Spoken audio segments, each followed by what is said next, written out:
मी सीमा वाघमोडे. मॅडमनी 10 दिवसाच्या म्हणजे पिरियडमध्ये एवढं छान शिकवले की कसं आहे, मी ऑर्डर घेत होते पण मॅडम कुठं ना कुठं जरा म्हणजे माझ्यापेक्षा जास्त एज्युकेटेड वगैरे आले नाही, भीती वाटायची की आपला मेकअप त्यांना आवडणार नाही, म्हणून मी अक्षरशः 3 ऑर्डर कॅन्सल केल्या. पण आता मी स्टेटस ठेवते मी दररोजचे मेकअपचे, पण एवढे आता सांगितले 10 ते 15 हजाराच्या वरचे ऑर्डर येते. आणि त्यांनी पण म्हटले आणि हाच मेकअप तुम्ही शिका म्हणून मला भरपूर दिवस सांगत होते, पण तेव्हा माझ्यात कॉन्फिडन्स नव्हता कारण अशा घटना झाल्या.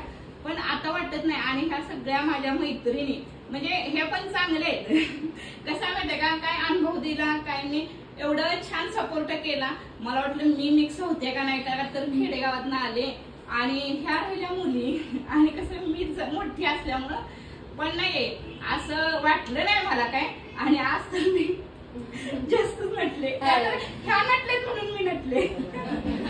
आणि हा कॉन्फिडन्स फक्त मॅडमनीच दिलाय मला.